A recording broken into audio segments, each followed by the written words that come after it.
안녕하세요. 당신의 인생을 가장 확실하게, 가장 비참하게, 그리고 가장 돌이킬 수 없는 방식으로 파괴하는 궁극의 방법이 무엇인지 아십니까? 그것은 거창한 실패나 불운이 아닙니다. 당신의 영혼을 갉아먹는 것은 당신의 나태함도 아닙니다. 정답은 훨씬 더 교묘하고 훨씬 더 일상적인 곳에 있습니다. 그것은 바로 당신의 삶에 대해 단 1g의 책임도 지지 않을 사람들의 말을 마치 신의 계시처럼 떠받드는 행위입니다.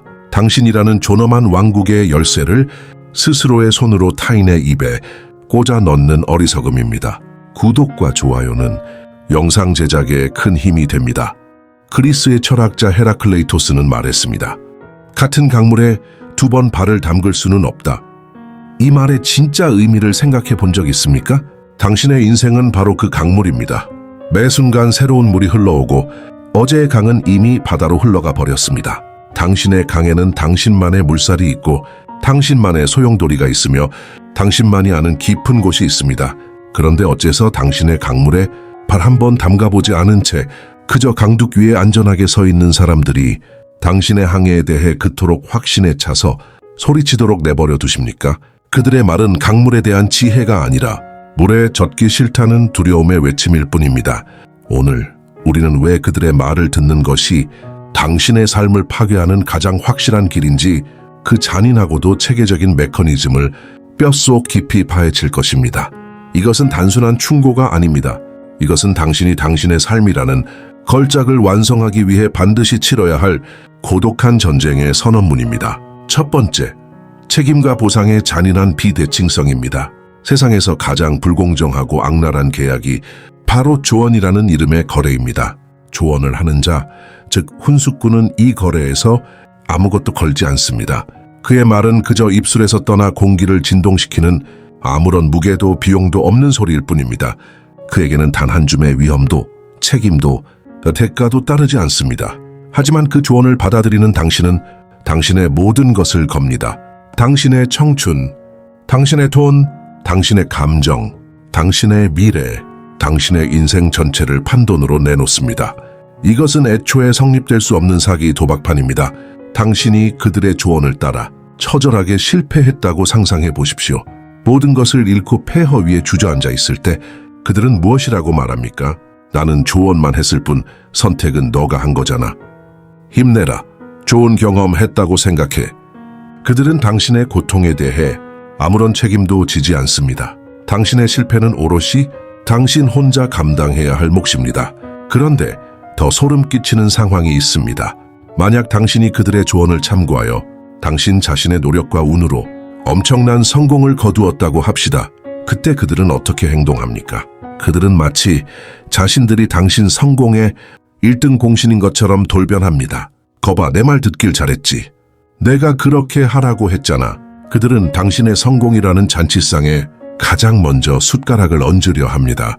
그들은 당신의 승리에 대해 아무런 기여도 하지 않았으면서 유령 주주처럼 나타나 감정적 혹은 물질적 배당금을 요구합니다. 실패의 책임은 전적으로 당신에게 떠넘기면서 성공의 영광은 자신들이 가로채려 합니다. 프랑스의 실존주의 철학자 장폴 사르트르는 인간은 자유롭도록 선고받았다고 했습니다. 이것은 축복이 아니라 형벌입니다. 우리는 우리의 모든 선택에 대해 스스로 책임져야 하는 지독한 자유, 그 운명 앞에 홀로 내던져진 존재라는 뜻입니다. 타인의 조언에 기대는 것은 이 신성하지만 무거운 자유의 형벌을 피하려는 비겁한 탈옥 시도입니다. 하지만 기억하십시오. 당신의 삶이라는 감옥에서는 오직 당신만이 종신수입니다. 결코 탈옥할 수 없습니다. 스토아 철학자 에픽테토스는 우리에게 명령합니다. 먼저 자기 자신이 어떤 사람이 될 것인지를 스스로에게 말하라. 그리고 해야 할 일을 하라. 스스로에게 묻고, 스스로 답하고, 스스로 행하고, 스스로 책임지는 이 완전한 고리의 과정이야말로 한 인간이 존엄해지는 유일한 길입니다. 이 신성한 고리를 끊고 들어와 책임 없이 영광만을 탐하는 자들을 당신의 삶에서 가장 먼저 추방하십시오. 두 번째, 그들의 조언은 지혜가 아닌 한계의 고백이다. 당신에게 조언을 건네는 그 사람의 삶을 냉정하게 들여다보십시오. 그가 이룬 것은 무엇이며 그의 삶은 당신이 진정으로 꿈꾸는 삶과 얼마나 닮아 있습니까? 대부분의 경우 당신에게 쏟아지는 조언들은 그들의 풍부한 경험에서 우러나온 지혜가 아니라 그들의 초라한 실패에서 비롯된 두려움의 파편입니다. 독일의 철학자 쇼펜하워는 이렇게 말했습니다. 모든 사람은 자신의 시야의 한계를 세상의 한계로 간주한다. 이 문장을 당신의 심장에 깊이 새기십시오. 그들의 조언 그 길은 위험해, 그건 불가능해 라는 말은 세상의 진리가 아닙니다. 그것은 나의 시야는 여기까지다. 나의 용기는 여기까지다. 나는 그곳까지 가보지 못했다라는 그들 자신의 한계에 대한 지극히 개인적인 고백일 뿐입니다. 그들의 조언은 당신을 위한 여행 안내서가 아니라 그들 자신의 자서전인 셈입니다. 그것도 실패로 가득 찬 슬픈 자서전입니다. 당신은 왜 당신의 빛나는 미래를 다른 사람의 어두운 과거에 끼워 맞추려 하십니까? 작가 아나이스니는 이 진리를 더욱 아름답게 표현했습니다. 우리는 사물을 있는 그대로 보지 않는다. 우리는 사물을 우리 자신으로서 본다. 그들의 조언은 당신의 가능성에 대한 객관적인 평가가 아니라 그들 자신의 내면, 그들의 두려움과 불안을 비추는 거울일 뿐입니다. 그들이 당신에게 위험하다고 말할 때 그것은 당신이 위험하다는 뜻이 아니라 내가 두렵다는 뜻입니다. 그들이 당신에게 현실을 보라고 말할 때 그것은 당신이 몽상가라는 뜻이 아니라 나의 현실은 초라하다는 뜻입니다. 그들은 당신에게 중고 두려움을 팔고 있는 것입니다. 그리스의 철학자 플라톤이 말한 동굴의 비유를 떠올려 보십시오. 평생을 동굴 안에서 벽에 비친 그림자만 보고 살아온 죄수들은 그 그림자를 세상의 전부라고 믿습니다. 당신 주변의 훈수꾼들이 바로 그 동굴 안의 죄수들입니다. 그들은 당신이 동굴 밖 새로운 가능성의 세계로 나아가려는 것을 결코 이해하지 못합니다. 오히려 그들은 당신을 다시 동굴 안으로 끌어들여 자신들과 똑같은 그림자를 보게 만들려 합니다. 그것이 그들에게는 유일한 위안이기 때문입니다. 그들의 말은 소음일 뿐입니다. 당신의 가능성을 질식시키는 유독한 소음입니다. 세 번째, 당신 영혼의 나침반을 파괴한다. 인간의 가장 깊은 내면에는 자신만이 들을 수 있는 고요하고 작은 목소리가 존재합니다. 우리는 이것을 직관, 양심, 혹은 영혼의 목소리라고 부릅니다. 이 목소리야말로 외부의 그 어떤 현자의 조언보다도 정확하게 당신이 나아가야 할 길을 알려주는 유일한 나침반입니다. 하지만 당신이 끊임없이 외부의 소리에 귀를 기울인다면 어떻게 될까요? 부모님의 걱정, 친구의 충고, 사회의 기대, 미디어의 선동, 이 시끄럽고 혼란스러운 소음의 폭격 속에서 당신 내면의 섬세한 목소리는 완전히 묻혀버립니다. 처음에는 희미하게나마 저항하던 그 목소리는 점점 더 작아지다가 마침내 완전한 침묵에 잠기게 됩니다. 이것이 바로 영혼의 죽음입니다.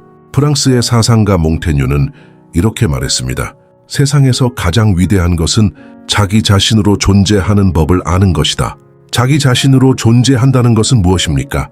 그것은 내 안의 목소리를 듣고 그 목소리를 믿고 그 목소리에 따라 행동하는 것입니다. 하지만 타인의 소음에 중독된 사람은 더 이상 자기 자신으로 존재할 수 없게 됩니다.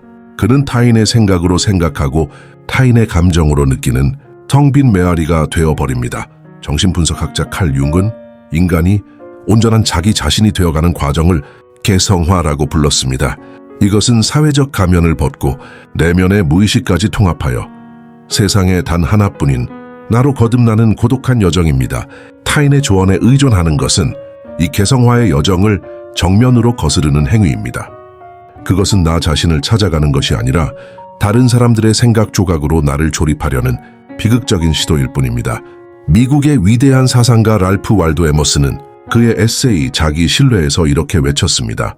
위대해진다는 것은 오해받는다는 것이다. 당신 내면의 목소리를 따르기 시작하면 세상은 당신을 오해하기 시작할 것입니다. 그들은 당신을 이기적이라고, 무모하다고, 현실 감각이 없다고 비난할 것입니다. 하지만 기억하십시오. 그들의 오해야말로 당신이 마침내 다른 사람의 삶이 아닌 당신 자신의 삶을 살기 시작했다는 가장 영광스러운 훈장입니다. 네 번째, 평범함이라는 안락한 질병에 감염된다. 주변 사람들의 조언이 공통적으로 가리키는 지점은 언제나 단 한 곳입니다. 바로 평균 혹은 정상이라고 불리는 가장 안전하고 눈에 띄지 않는 중간지대입니다. 그들은 본능적으로 튀는 것을 두려워하고 검증되지 않은 길을 기피하며 타수가 가는 길에 안도감을 느낍니다. 하지만 인류의 역사를 되돌아 보십시오. 위대한 발견, 찬란한 예술, 세상을 뒤바꾼 혁신은 단 한 번도 이 평균이라는 지점에서 탄생한 적이 없습니다. 아리스토텔레스는 말했습니다. 탁월함은 기술이 아니라 태도다. 우리는 우리가 반복적으로 행하는 그 무엇이다. 그렇다면 탁월함은 행동이 아니라 습관인 것이다. 주변의 말에 귀 기울이는 것은 평범함에 안주하는 습관입니다. 스스로의 내면을 탐구하는 것은 탁월함을 향한 습관입니다. 당신은 어떤 습관으로 당신의 인생을 채우시겠습니까? 당신이 주변의 말에 계속해서 휘둘린다는 것은 스스로 평범함이라는 안락하지만 치명적인 질병에 감염되는 것을 선택하는 것과 같습니다.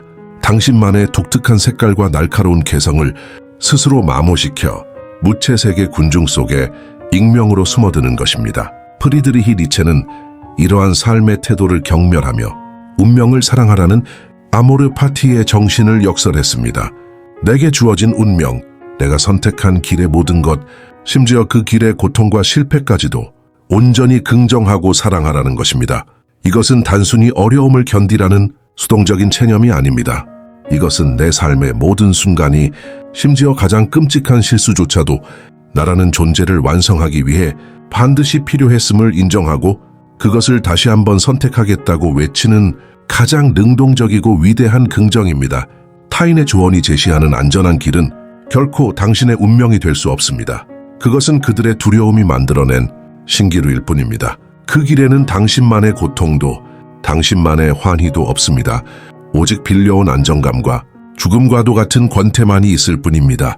당신의 운명을 사랑하십시오. 그것이야말로 평범함의 중력을 이겨내고 비상하는 유일한 길입니다. 5번째, 가장 위대한 스승인 실패를 도둑맞는다. 인생에서 우리를 가장 깊이 있고 가장 근본적으로 성장시키는 것은 성공의 달콤함이 아니라 실패의 쓰라림입니다. 더 정확히 말하자면 자신이 온전히 책임지는 주체적인 실패입니다. 스스로의 이성과 직관을 믿고 도전했다가 처절하게 실패했을 때 우리는 그 뼈아픈 경험의 모든 과정을 복기하며 무엇이 잘못되었는지, 무엇을 보완해야 하는지, 그리고 어떻게 다시 일어나야 하는지를 온몸으로 배우게 됩니다. 로마의 황제이자 스토아 철학자였던 마르쿠스 아우렐리우스는 이렇게 말했습니다. 행동의 장애물은 행동을 발전시킨다. 길을 가로막는 것이 길이 된다.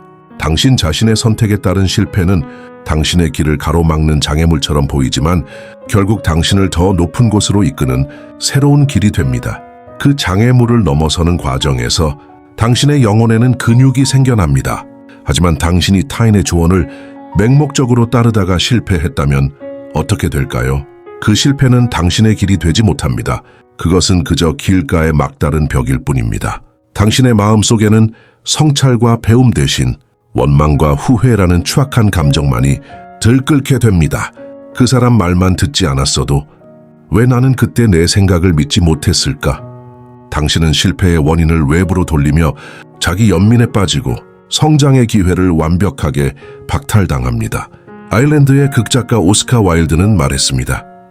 경험이란 모든 사람이 자신의 실수에 붙이는 이름이다. 타인의 조언을 따르는 것은 자신의 실수를 저지를 기회를 포기하는 것입니다. 그것은 곧 경험을 포기하는 것이고 성장을 포기하는 것입니다. 당신의 실수로 얻은 실패는 황금으로 변할 수 있는 경험이지만 타인의 조언으로 얻은 실패는 썩어 없어질 원망일 뿐입니다. 타인의 조언은 당신에게서 가장 위대한 스승인 실패를 훔쳐가는 교활한 도둑입니다. 당신의 실패에 대한 모든 소유권을 되찾으십시오. 당신의 실패는 당신만이 누릴 수 있는 가장 값비싼 권리이자 자산입니다. 6번째, 그것은 조언이 아니라 지배의 한 형태이다. 우리는 왜 그토록 타인의 조언에 매달리는 것일까요? 정말로 그들의 지혜와 정보가 필요해서일까요? 때로는 그럴 수도 있습니다. 하지만 대부분의 경우 우리는 결정의 고통과 책임의 무게라는 실존적 불안을 다른 사람에게 떠넘기고 싶기 때문입니다. 독일의 철학자 임마누엘 칸트는 계몽이란 무엇인가라는 글에서 인간이 미성숙 상태에 머무르는 이유는 이성의 부족이 아니라 다른 사람의 지도 없이는 자신의 이성을 사용할 결단과 용기가 부족하기 때문이라고 말했습니다. 타인에게 조언을 구걸하는 것은 바로 이 미성숙 상태에 머무르겠다는 자발적 선언입니다. 이것은 스스로 생각하는 인간이기를 포기하고 타인의 생각에 기생하는 지적 노예가 되겠다는 항복 문서와 같습니다. 프랑스의 사상가라 로슈푸코는 인간의 위선을 날카롭게 꿰뚫으며 이렇게 말했습니다. 우리가 충고를 하는 것은 사실 우리 자신이 그 문제를 해결할 능력이 있음을 과시하고 싶기 때문이다. 그들의 조언은 순수한 이타심의 발로가 아니라 당신의 인생이라는 무대를 통해 자신의 지혜와 영향력을 증명하고 싶어하는 뒤틀린 자기애의 표현일 수 있습니다. 칸트의 정언 명령을 당신의 삶에 적용해 보십시오.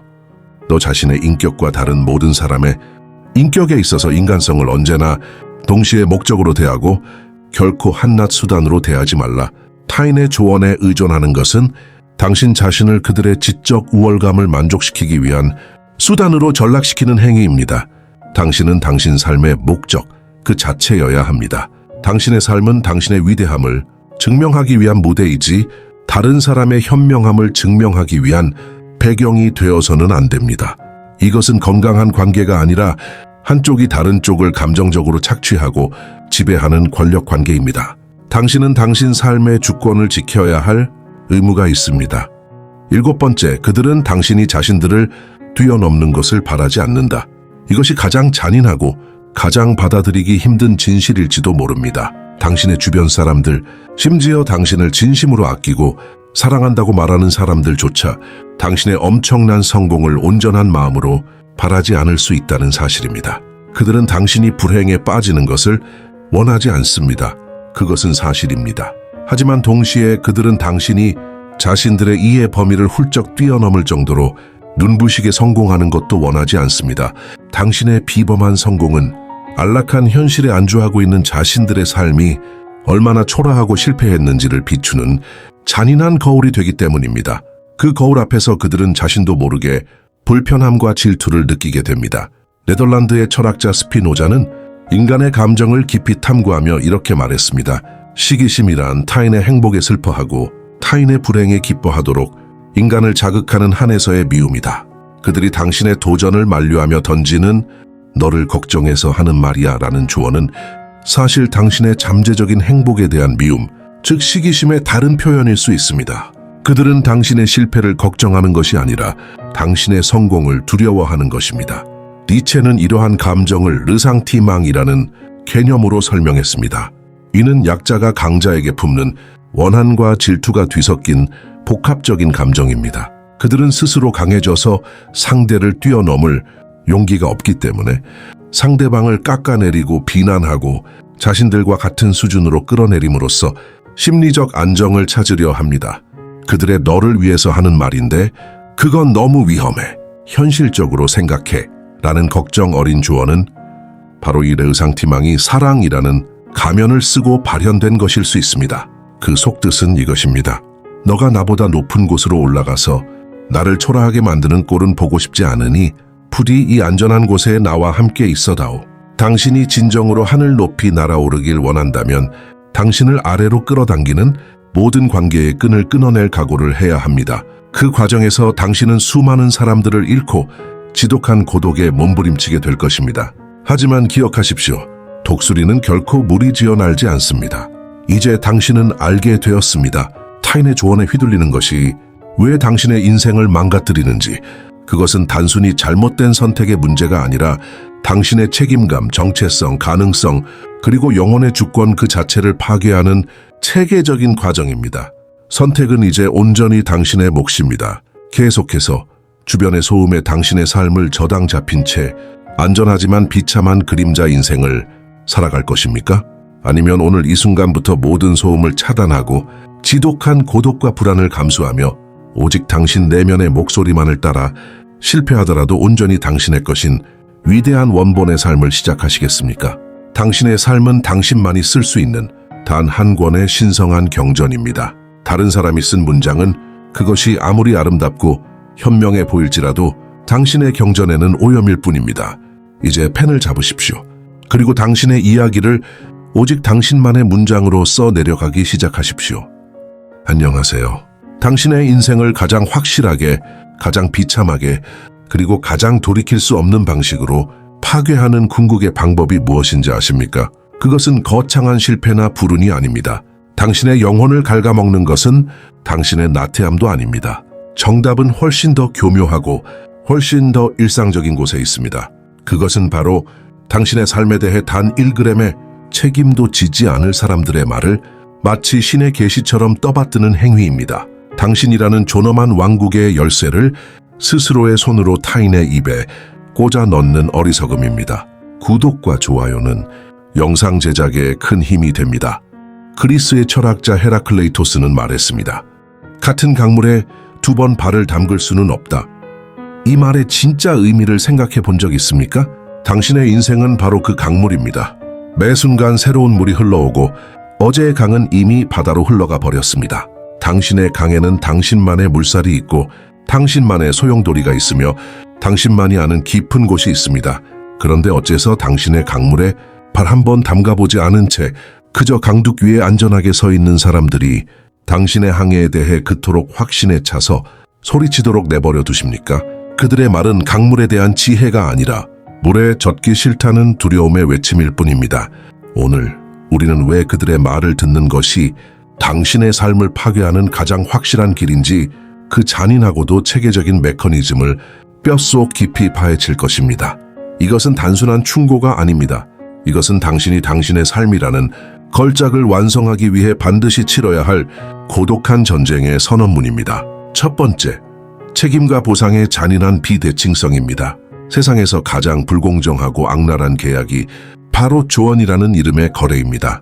조언을 하는 자, 즉 훈수꾼은 이 거래에서 아무것도 걸지 않습니다. 그의 말은 그저 입술에서 떠나 공기를 진동시키는 아무런 무게도 비용도 없는 소리일 뿐입니다. 그에게는 단 한 줌의 위험도, 책임도, 대가도 따르지 않습니다. 하지만 그 조언을 받아들이는 당신은 당신의 모든 것을 겁니다. 당신의 청춘, 당신의 돈, 당신의 감정, 당신의 미래, 당신의 인생 전체를 판돈으로 내놓습니다. 이것은 애초에 성립될 수 없는 사기 도박판입니다. 당신이 그들의 조언을 따라 처절하게 실패했다고 상상해 보십시오. 모든 것을 잃고 폐허 위에 주저앉아 있을 때 그들은 무엇이라고 말합니까? 나는 조언만 했을 뿐 선택은 너가 한 거잖아. 힘내라. 좋은 경험 했다고 생각해. 그들은 당신의 고통에 대해 아무런 책임도 지지 않습니다. 당신의 실패는 오롯이 당신 혼자 감당해야 할 몫입니다. 그런데 더 소름 끼치는 상황이 있습니다.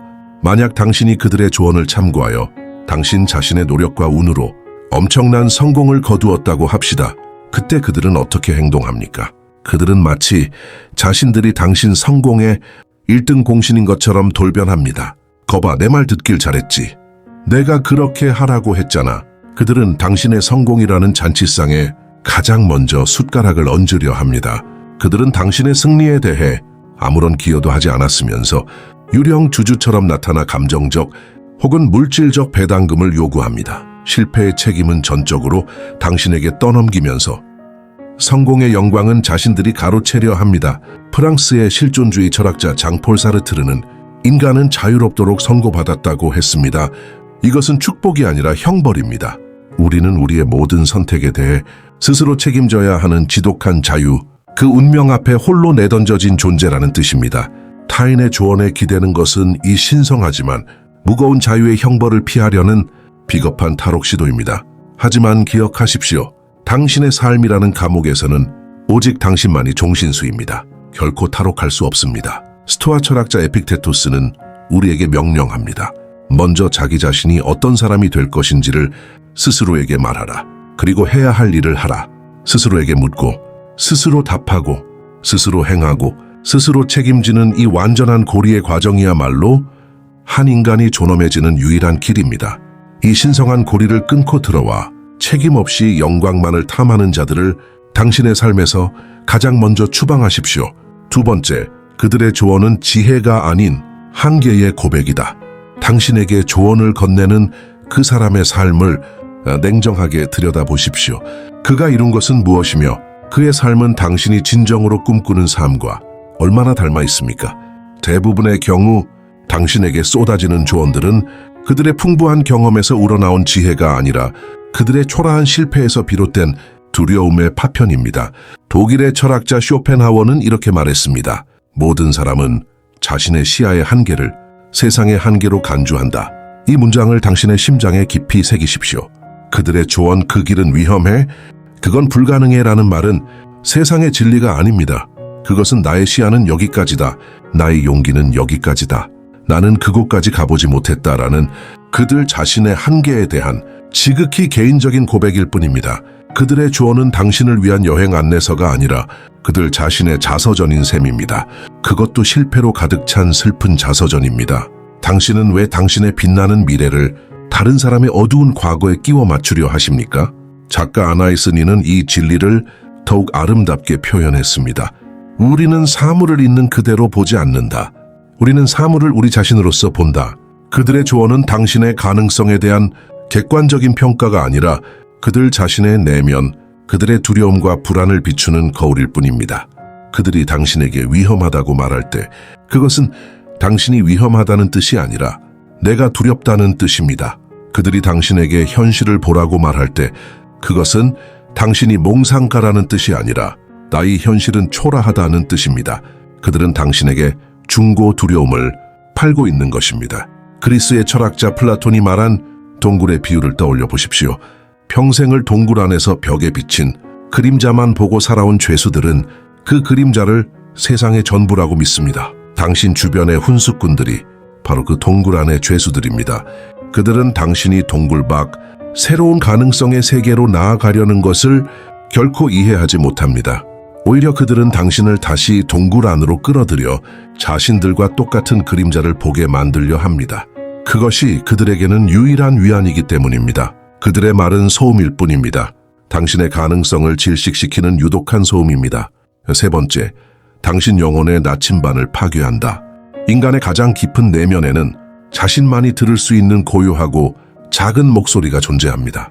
우리는 이것을 직관, 양심, 혹은 영혼의 목소리라고 부릅니다. 이 목소리야말로 외부의 그 어떤 현자의 조언보다도 정확하게 당신이 나아가야 할 길을 알려주는 유일한 나침반입니다. 하지만 당신이 끊임없이 외부의 소리에 귀를 기울인다면 어떻게 될까요? 부모님의 걱정, 친구의 충고, 사회의 기대, 미디어의 선동, 이 시끄럽고 혼란스러운 소음의 폭격 속에서 당신 내면의 섬세한 목소리는 완전히 묻혀버립니다. 처음에는 희미하게나마 저항하던 그 목소리는 점점 더 작아지다가 마침내 완전한 침묵에 잠기게 됩니다. 이것이 바로 영혼의 죽음입니다. 프랑스의 사상가 몽테뉴는 이렇게 말했습니다. 세상에서 가장 위대한 것은 자기 자신으로 존재하는 법을 아는 것이다. 자기 자신으로 존재한다는 것은 무엇입니까? 그것은 내 안의 목소리를 듣고 그 목소리를 믿고 그 목소리에 따라 행동하는 것입니다. 하지만 타인의 소음에 중독된 사람은 더 이상 자기 자신으로 존재할 수 없게 됩니다. 그는 타인의 생각으로 생각하고 타인의 감정으로 느끼는 텅 빈 메아리가 되어버립니다.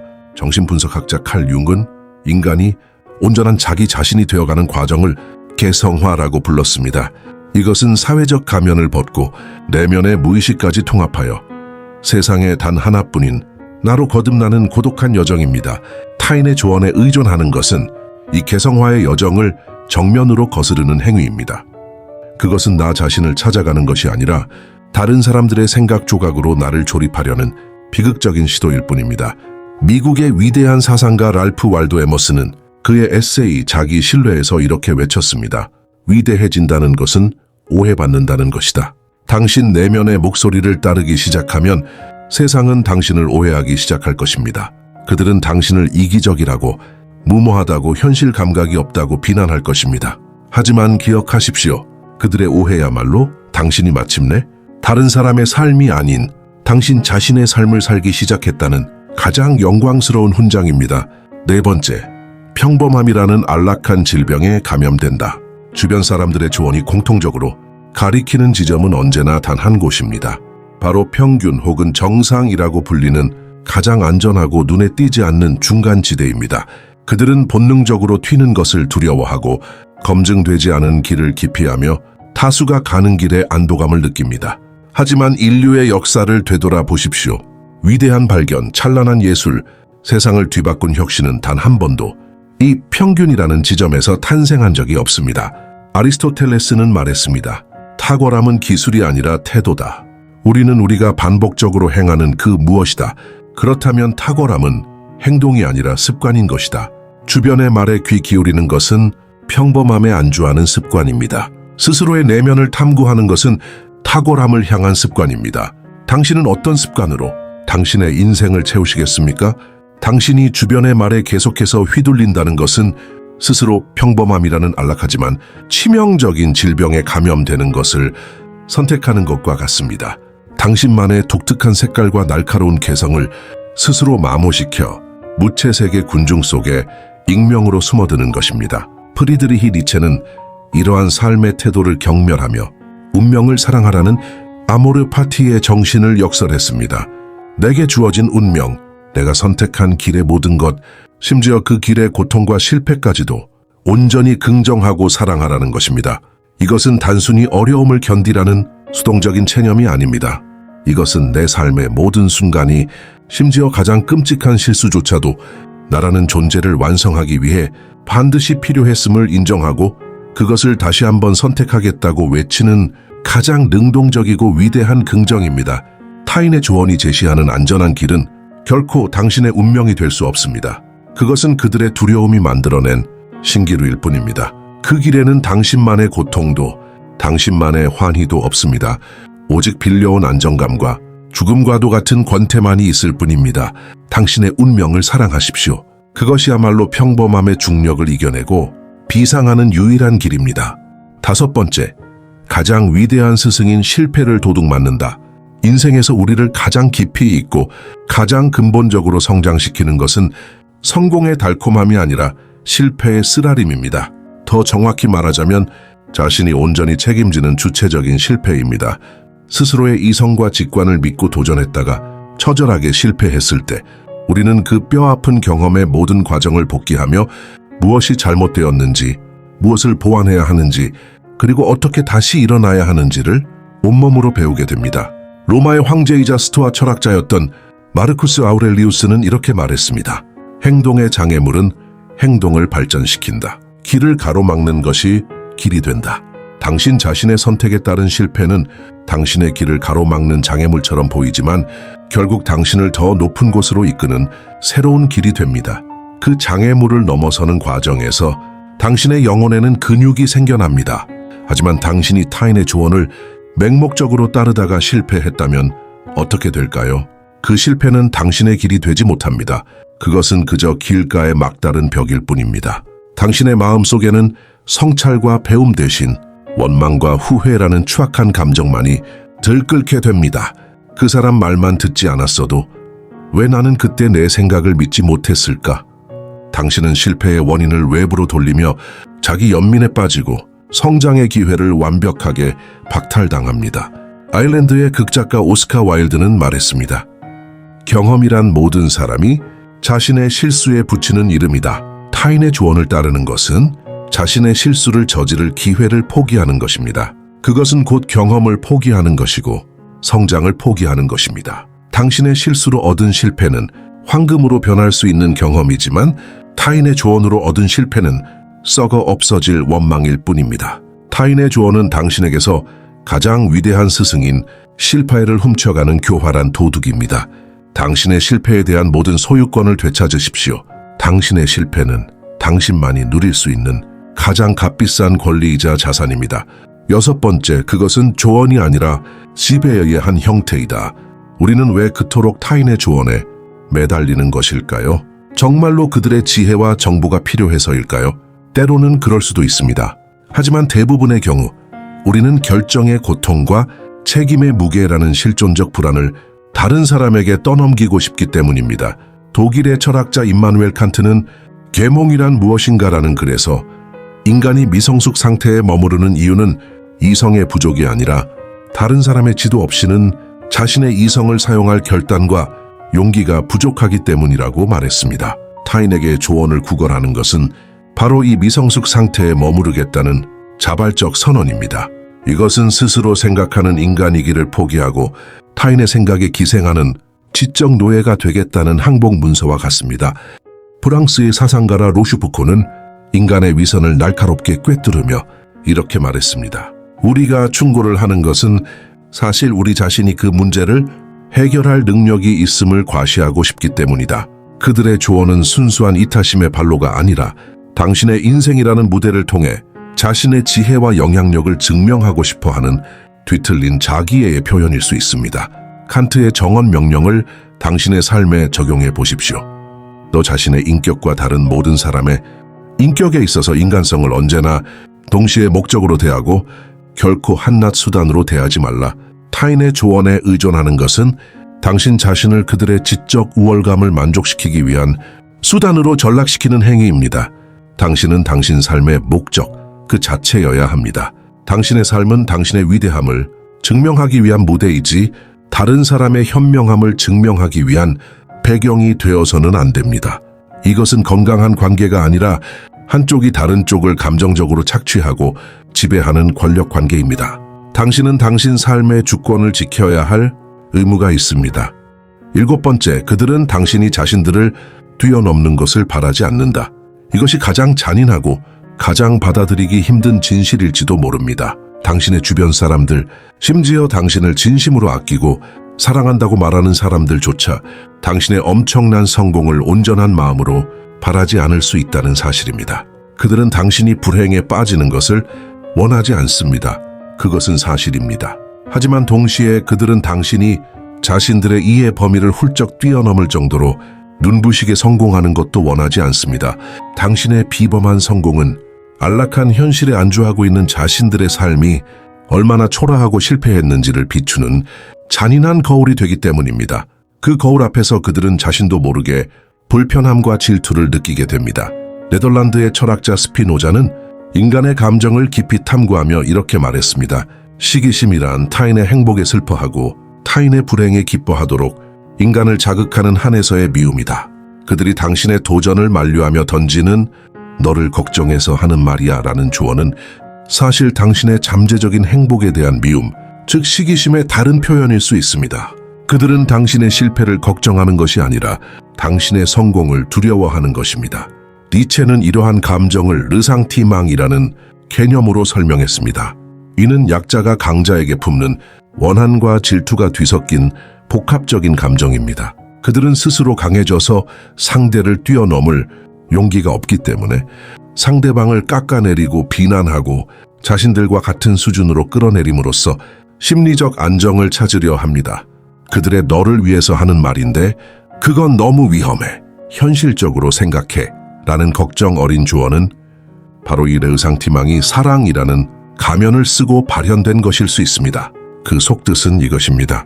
너가 나보다 높은 곳으로 올라가서 나를 초라하게 만드는 꼴은 보고 싶지 않으니 부디 이 안전한 곳에 나와 함께 있어다오.